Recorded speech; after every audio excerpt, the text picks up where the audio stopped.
Shelley Arndt. In the early morning hours of February 7th, 2014, a fire erupted at a mobile home in East Bremerton, Washington. Inside was 37-year-old Darcy Veeder Jr., who died from smoke inhalation and burns. His girlfriend, Shelley Arndt, managed to escape the flames and initially appeared to be another victim of the tragic blaze. However, investigators would soon uncover evidence suggesting the fire was no accident. Arndt and Veeder had been in a relationship marked by ongoing disputes and tension. Court records indicated a history of domestic conflicts between the couple, with neighbors and family members aware of their tumultuous dynamic. The relationship had deteriorated to the point where discussions of separation had occurred, though they continued living together in the mobile home. When fire investigators examined the scene, they discovered troubling evidence. Tests revealed the fire had originated in multiple locations within the home, and accelerants were detected. The pattern of burn marks and the rapid spread of the flames suggested intentional ignition rather than accidental causes. This finding transformed the investigation from a tragic accident into a potential homicide case.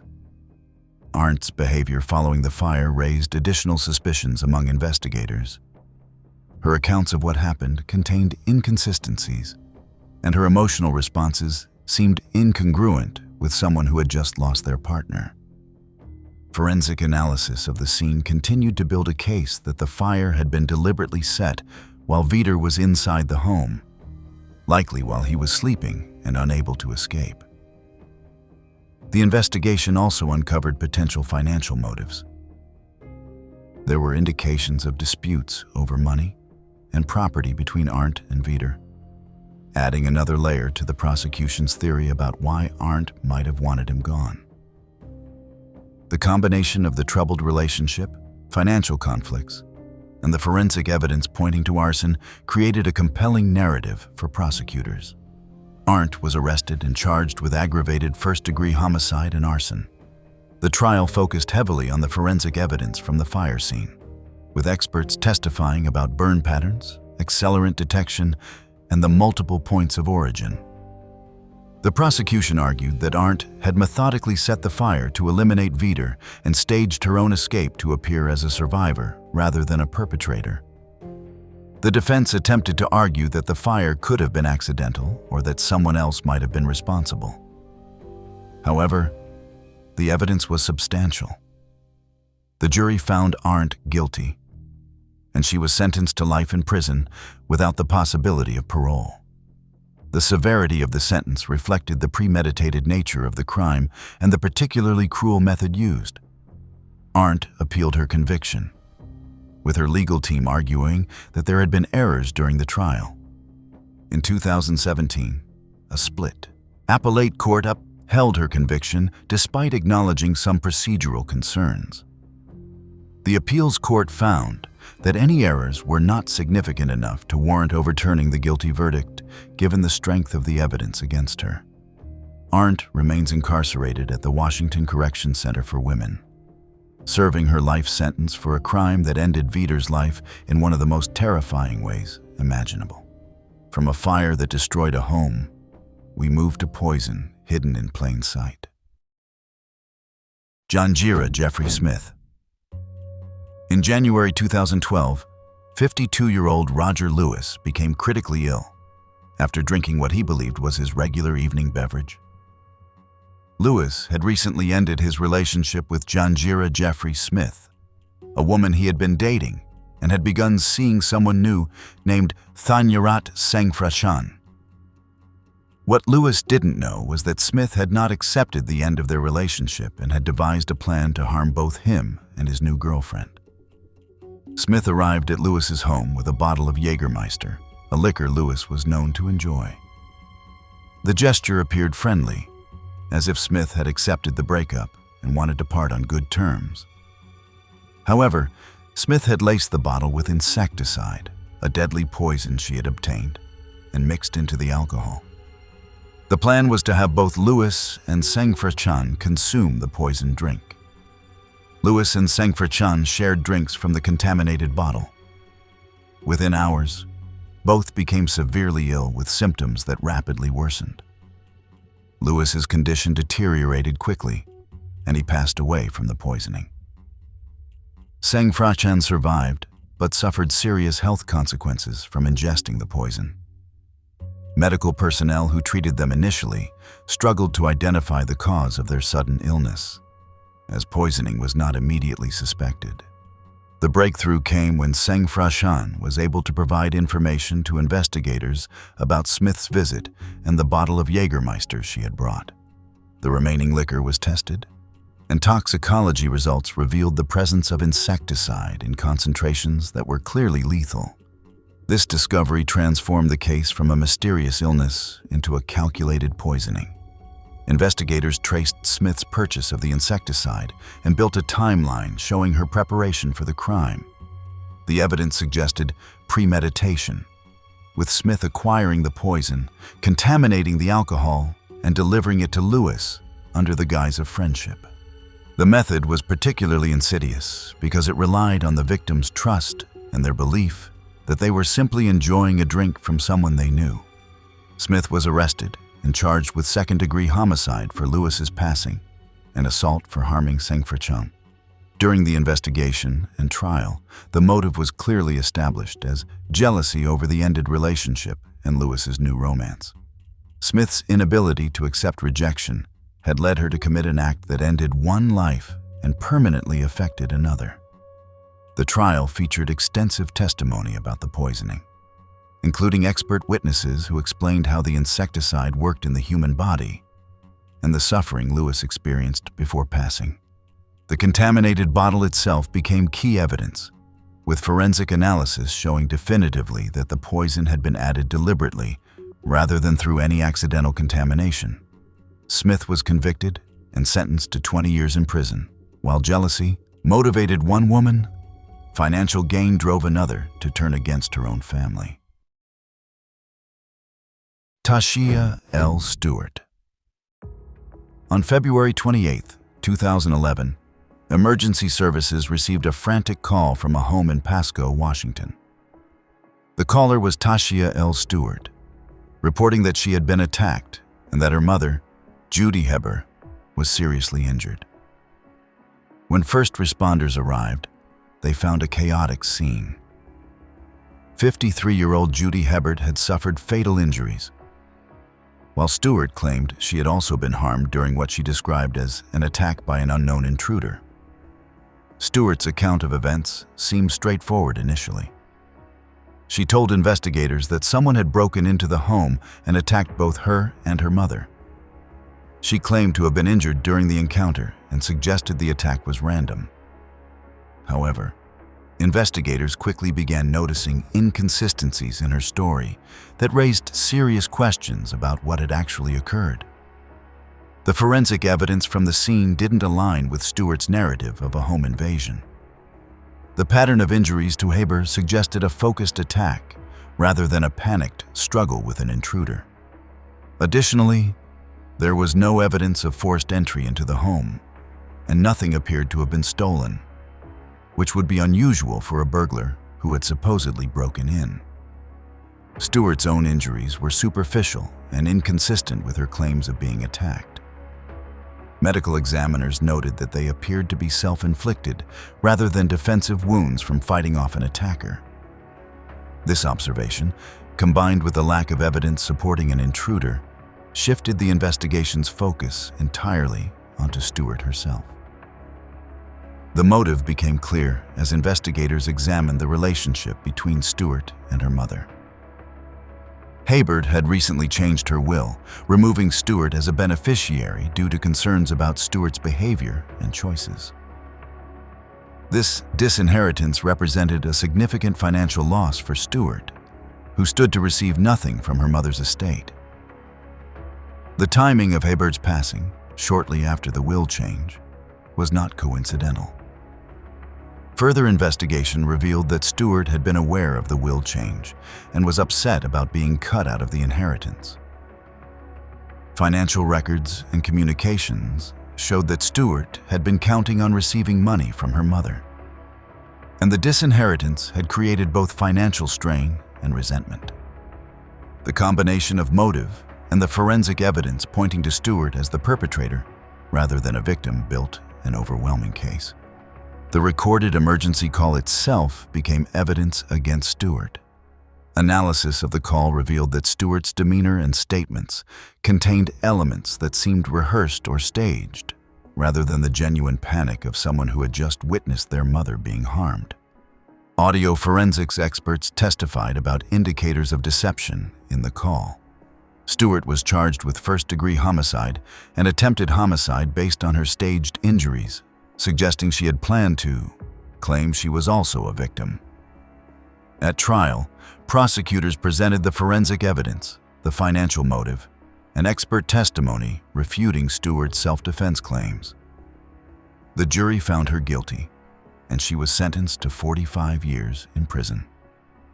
The case was particularly tragic because it involved a daughter taking her own mother's life over money. Haybird had made the decision to change her will based on legitimate concerns about Stewart, and that decision ultimately cost her life. In a poignant detail noted during the trial, prosecutors described how the evidence from the scene essentially allowed Haybird to speak from the grave about what had really happened, refuting her daughter's lies even after passing. Stewart remains incarcerated in Washington State Prison, serving her lengthy sentence for matricide. From one state to another, the next case would involve circumstances so disturbing they resulted in a death sentence. Kathy Lynn Saranana. Kathy Lynn Saranana's case stands apart from the others on this list because her crimes occurred in California, though she had connections to Washington State. In 2005, Saranana and her husband, Raul Saranana, were responsible for the passing of two young family members, Conrad and Ricky Morales, who had been living with them in Simi Valley, California. The circumstances were so severe that both Sarananas received death sentences, making Kathy one of the few women on California's death row.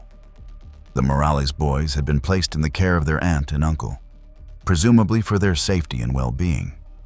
Instead, they experienced a situation marked by severe mistreatment and harm over an extended period. The couple controlled every aspect of the boys' lives through fear and punishment, creating an environment where the children lived in constant terror. The situation came to light in a tragic way. Authorities were called to the Saranana home, where they discovered the consequences of the prolonged mistreatment. Medical examiners found evidence of extensive injuries, including burns, malnourishment, and signs of systematic harm. The forensic evidence painted a horrific picture of what these young people had endured while in what should have been a safe family home. The investigation revealed that both Kathy and Raul had participated in the mistreatment of the boys. However, debates arose about the extent of Kathy's direct involvement versus her role in enabling or failing to prevent Raul's actions. The prosecution argued that regardless of who inflicted specific injuries, Kathy was equally culpable because she had access to the children, knew what was occurring, and did nothing to stop it or seek help for them. During the trial, evidence showed that the couple had isolated the boys from the outside world, preventing teachers, neighbors, or other family members from discovering their situation. This isolation allowed the mistreatment to continue unchecked for an extended period. The systematic nature of the harm demonstrated that these were not impulsive acts of frustration, but rather an ongoing pattern of deliberate cruelty. The question of what motivated such treatment of family members remained partially unanswered.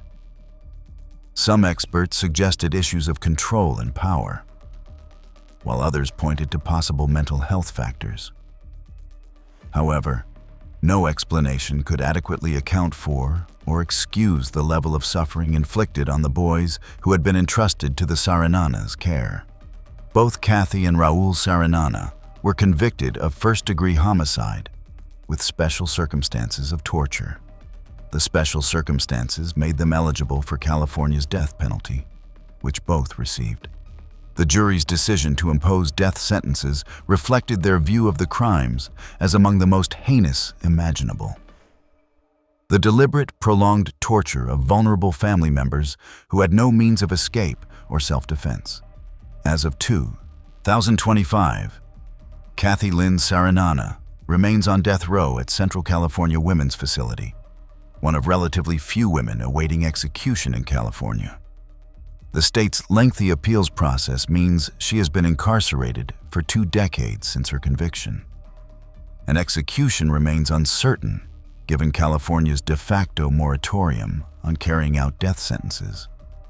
While that case involved family members, the next would center on a delusion that led to targeting a stranger.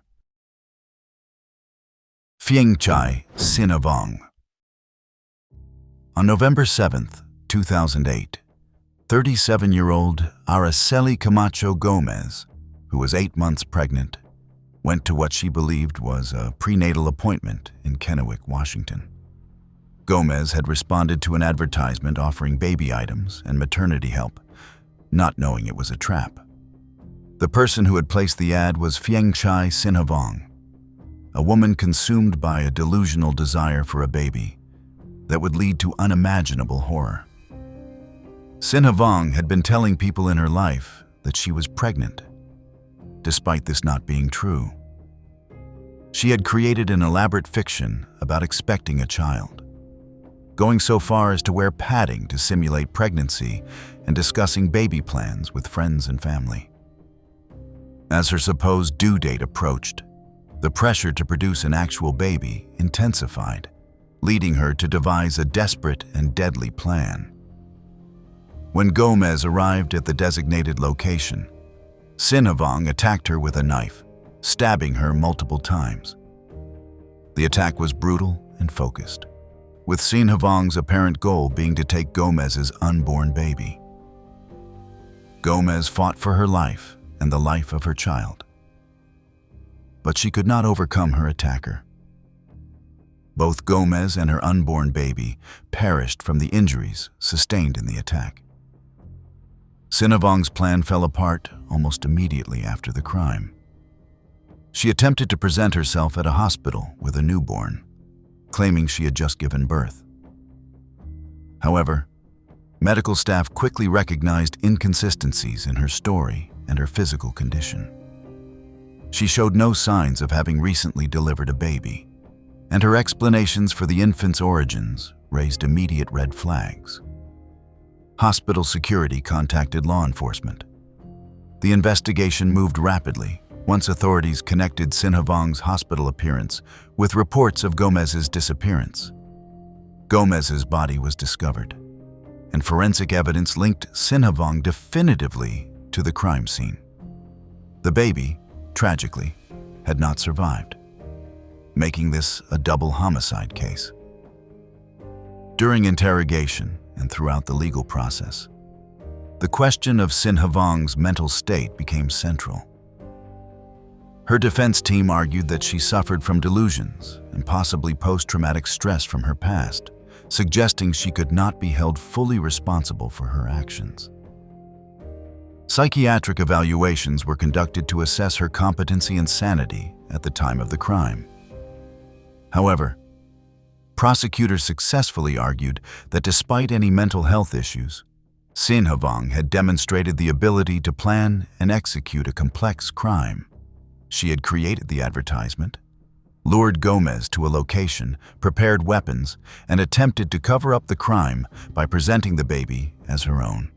This level of planning suggested sufficient understanding of her actions to face criminal responsibility. The trial included difficult testimony about the attack and its aftermath. Forensic pathologists described the injuries to both Gomez and her unborn child, while investigators detailed how they had traced the crime back to Sinavong. The jury heard about the elaborate pregnancy fiction Sinavong had maintained and how it had led her to commit these acts. Sinavong was convicted of aggravated first-degree homicide and sentenced to life in prison without the possibility of parole. The insanity defense was rejected. with the jury finding that she understood the wrongfulness of her actions despite her delusions about needing a baby. She remains incarcerated at the Washington Correction Center for Women, where she will spend the rest of her life for a crime that took 2 lives and devastated Gomez's family. Sometimes delusion drives terrible acts. Other times, the motive is cold calculation and revenge. Tansy Faye Arwen Mathis. In January 2009, 19-year-old Michelle Kitterman, who was 7 months pregnant, disappeared from Tacoma, Washington. Kitterman had been involved with Brent Phillips, a man who was married to Lacey Hurst Pavek. The affair and resulting pregnancy had created a complex and volatile situation involving multiple people with different motivations and grievances. What Kitterman didn't know was that a plan was being formed that would end her life and that of her unborn baby. Tansy Faye Arwen Mathis became involved in the situation through her connection to other parties who wanted Kitterman gone. The plot involved labeling Kitterman as someone who had provided information to authorities, using the term that implies betrayal in certain circles. This label served to justify the planned attack in the minds of those conspiring, though the true motive was more complex, involving jealousy, revenge, and a desire to eliminate the complications Kitterman's pregnancy represented. On January 27, 2009, Kitterman was lured to a location where multiple people were waiting. She was attacked and stabbed numerous times in a coordinated assault. The attack involved several perpetrators, making it difficult to determine who delivered which wounds, though the coordination suggested advanced planning. Kitterman died from her injuries, as did her unborn baby, making this a double homicide. The investigation into Kitterman's disappearance and subsequent discovery of her body led investigators through a web of relationships and conflicts. Multiple people had known about the pregnancy and the tensions it created. As investigators interviewed friends, family, and associates of all parties involved, a picture emerged of a conspiracy to eliminate Kitterman. Mathis's role in the crime became clear through witness testimony and evidence. She had participated in the actual attack on Kitterman, actively contributing to her passing. The question of whether she had been a driving force behind the plot or more of a participant following others' lead became relevant during the trial.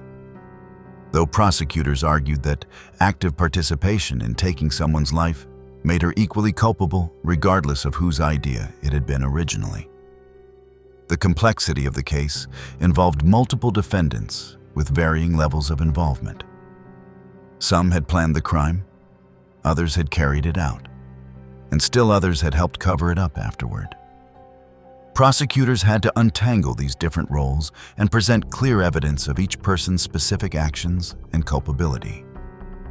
Mathis was charged with aggravated first-degree homicide, manslaughter of the unborn baby, and kidnapping charges related to the circumstances of luring Kitterman to the location where she was attacked. The trial featured extensive testimony from witnesses who had knowledge of the plot and its execution, as well as forensic evidence from the crime scene linking various defendants to the attack. The jury found Mathis guilty, and she was sentenced to life in prison without the possibility of parole. The sentence reflected the premeditated nature of the crime, the fact that 2 lives were taken, and the particularly cruel method used. Questions about group culpability and who bore the most responsibility for initiating the plot continued to be debated. But the court held that active participation in the attack warranted the most serious penalty. Mathis remains incarcerated at the Washington Correction Center for Women, serving her life sentence alongside others convicted in the same crime. If you've made it this far and enjoy deep dives into the most shocking criminal cases, hit that subscribe button and don't forget to press the bell icon.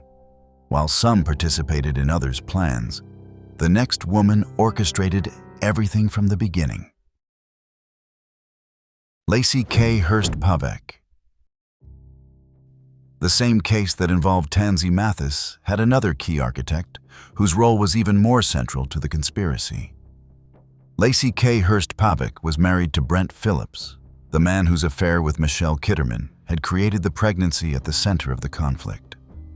When Hurst Pavick learned about the affair and the pregnancy, her response was not to end her marriage or seek legal remedies, but to eliminate the problem permanently. Hurst Pavick's jealousy and rage over her husband's infidelity drove her to become the mastermind behind a murder-for-hire plot. She actively recruited others to help carry out the attack on Kitterman, offering payment and coordinating the logistics of the crime.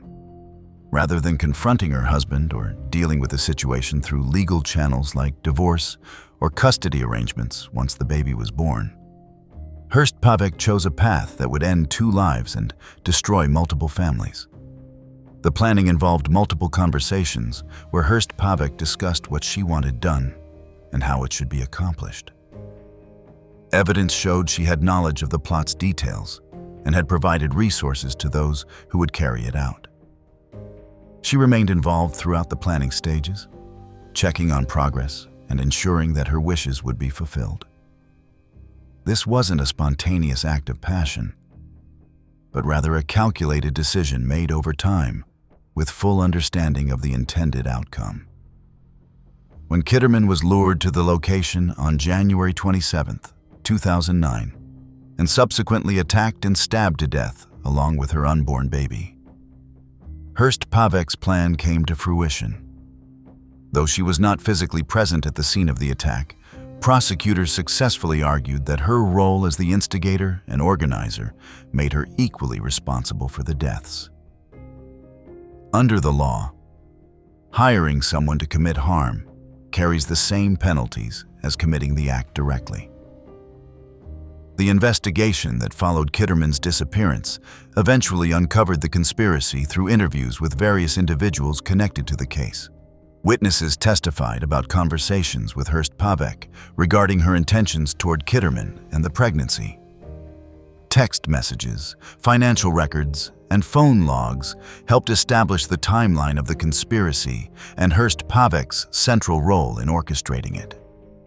During the trial, the prosecution painted a picture of a woman so consumed by jealousy that she was willing to pay for the elimination of her romantic rival. The fact that Kitterman was 7 months pregnant and would soon give birth made the crime particularly heinous. The defense attempted to minimize Hurst Pavick's role or suggest she hadn't truly intended for Kitterman to be harmed, but the evidence of her active participation in planning contradicted these claims. Hurst Pavick was convicted of aggravated first-degree homicide for Kitterman's passing and manslaughter for the death of the unborn baby. Aggravated circumstances related to the hire for murder aspect, and the particularly vulnerable state of the victim. She was sentenced to life in prison without the possibility of parole, one of the harshest sentences available under Washington law. Hurst Pavick appealed her conviction, arguing various legal points about how the trial was conducted and whether the evidence supported the charges. In 2012, the appellate court upheld her conviction and sentence, finding that the evidence clearly established her guilt and that no legal errors warranted overturning the jury's verdict. The court's decision meant that Hurst Pavick would spend the rest of her life incarcerated for orchestrating the deaths. She remains in prison in Washington state, serving her life sentence alongside others convicted in the same conspiracy. From domestic jealousy, we turn to hatred on a much broader and more disturbing scale.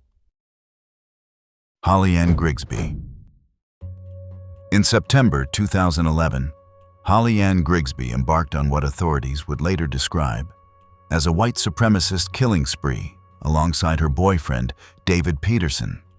The couple's rampage across multiple states left 4 people deceased and stemmed from a twisted ideology of racial hatred and dreams of starting a revolution.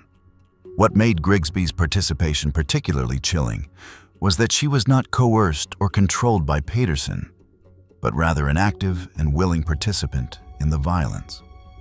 The crime spree began in Washington state and continued into Oregon and California. The victims included Pedersen's own father and stepmother, David "Red" Pedersen and Leslie Pedersen, who were shot in their Everett, Washington home.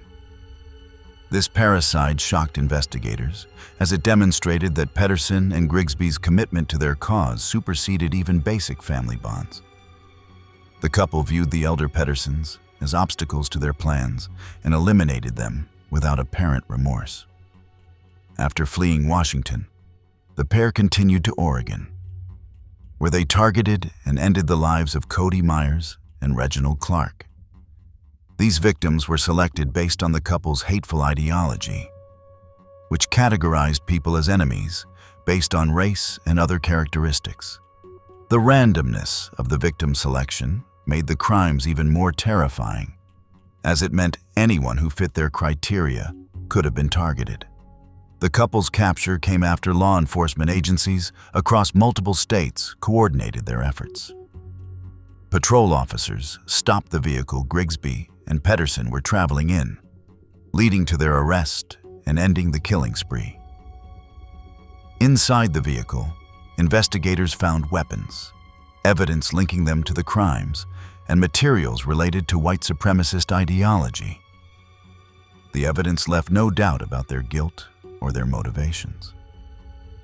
During the investigation and subsequent legal proceedings, the extent of Grigsby's active participation became clear.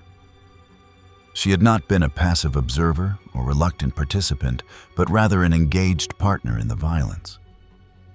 Forensic evidence showed she had been present at multiple crime scenes, and witness statements indicated she had been involved in planning and executing the attacks.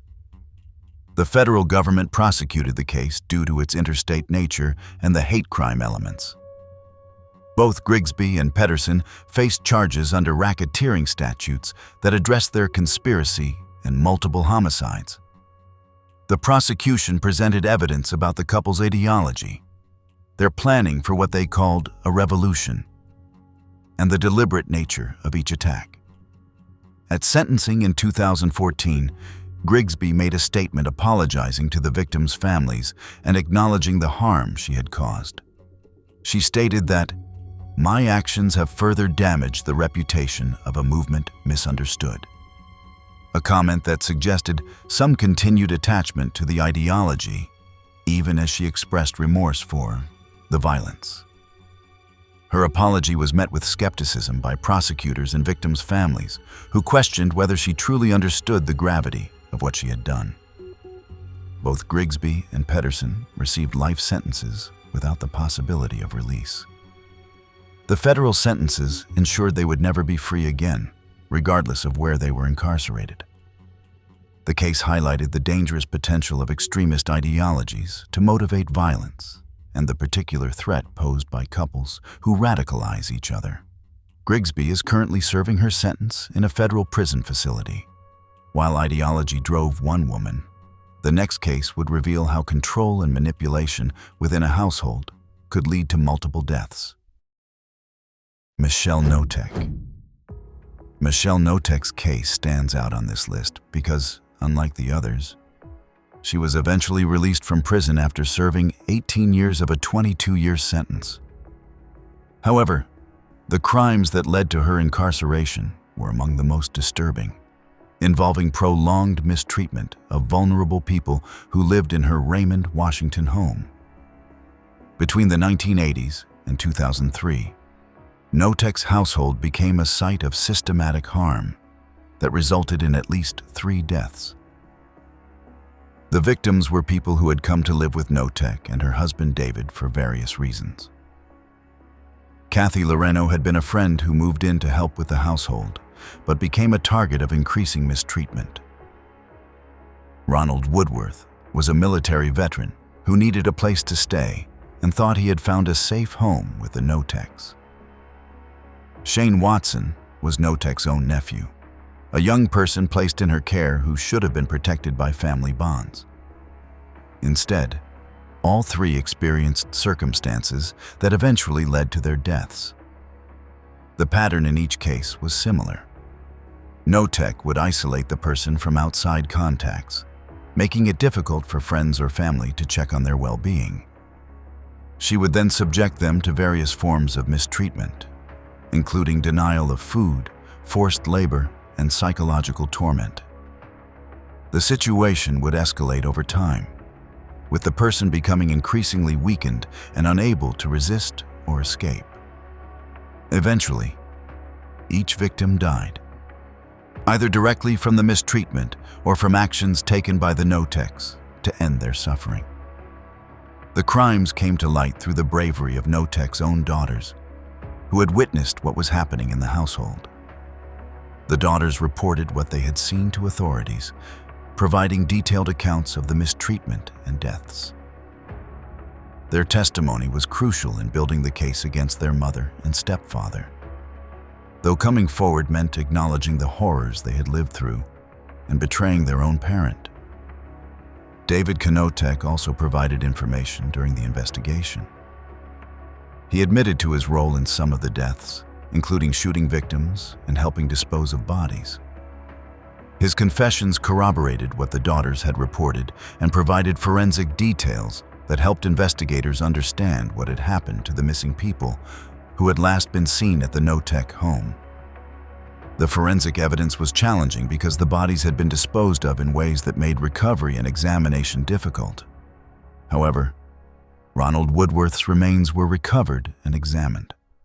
The autopsy ruled his passing a homicide, confirming that he had not died from natural causes despite any claims to the contrary.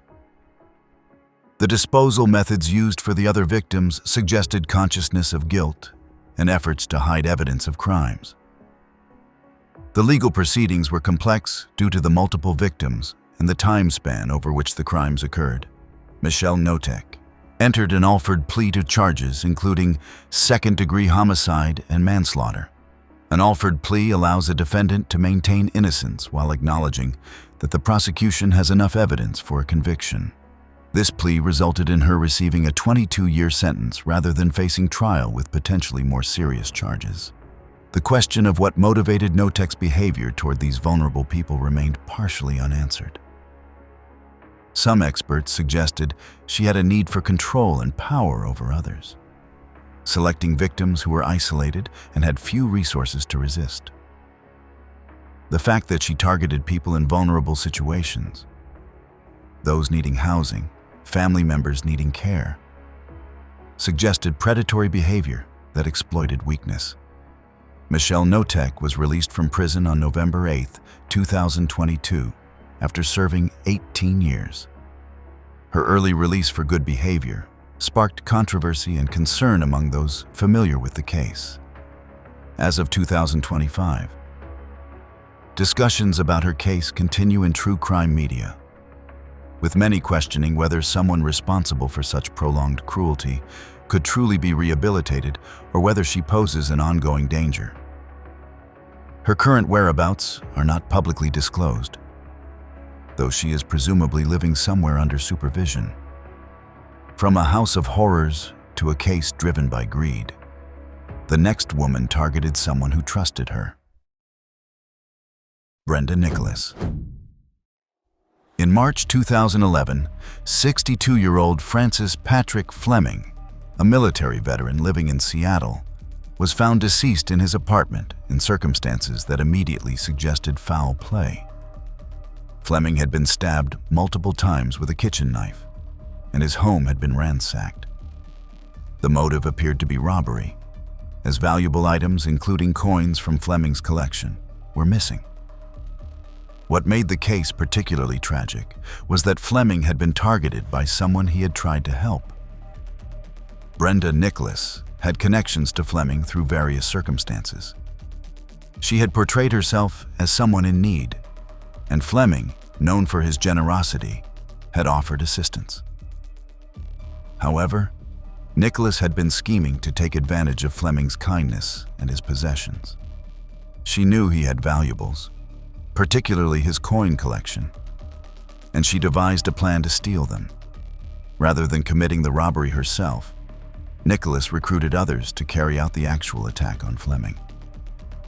She provided information about Fleming's apartment, his routines, and what items were worth taking. Her role as the mastermind made her equally culpable for Fleming's passing, even though she wasn't present when he was stabbed. The investigation uncovered Nicholas's involvement through multiple avenues. She had attempted to sell some of Fleming's stolen property, creating a trail that led back to her. Additionally, the accomplices she had recruited eventually cooperated with authorities, providing detailed accounts of how Nicholas had planned the robbery and enlisted them to carry it out. Nicholas's background painted a picture of someone who had made theft and deception a way of life. She had been raised in a Romani community where she learned various con artist techniques. She was reportedly illiterate and had herself experienced domestic situations, factors her defense team attempted to use as mitigation. However, prosecutors argued that whatever hardships she had faced didn't excuse planning and orchestrating the taking of an innocent man's life for financial gain. The accomplices Nicholas had recruited accepted plea agreements in exchange for their testimony against her. Their cooperation was essential to proving that Nicholas had been the driving force behind the crime. They described conversations where she had discussed Fleming's valuables and how to access them, and they implicated her in providing the information needed to carry out the robbery. During the trial, evidence of Nicholas's fraud activities and her pattern of targeting vulnerable people for financial exploitation was presented. Fleming had been a specific target because of his coin collection, but the prosecution argued that Nicholas viewed people generally as opportunities for theft rather than as human beings deserving respect. The premeditated nature of the crime and her role in orchestrating violence to accomplish a robbery made her particularly culpable. Nicholas was convicted of first-degree homicide and related charges. At her sentencing hearing in 2013, she made a statement that struck many as revealing her priorities. She said, "The boys are waiting for me," referring to her offspring rather than expressing remorse for Fleming or his family. This comment was seen as demonstrating a lack of genuine understanding of the harm she had caused. She was sentenced to 34 years in prison, a substantial term that reflected the premeditated nature of the crime and her manipulation of others to carry out violence. Her conviction was affirmed on appeal in 2015, and she remains incarcerated in Washington State. While Nicholas targeted someone she knew, the next case involved planning to eliminate a spouse. Velma Ogden Whitehead. On June 21, 2005, Ronald Whitehead was found deceased in his vehicle in what initially appeared to be a carjacking gone wrong. Whitehead had been shot multiple times, including wounds to his head and back. The location and circumstances suggested a random crime, possibly connected to the area's other incidents. However, investigators quickly became suspicious that the scene had been staged to mislead them. Velma Ogden Whitehead, Ronald's wife of a decade, became a person of interest as investigators delved deeper into the couple's relationship and circumstances. Evidence emerged that Velma had been involved in an affair and that the marriage had serious problems. Rather than seeking a divorce, which would have involved dividing assets and potentially paying support, Velma and her associates allegedly decided that eliminating Ronald was a preferable solution. The investigation uncovered physical evidence that contradicted the carjacking narrative.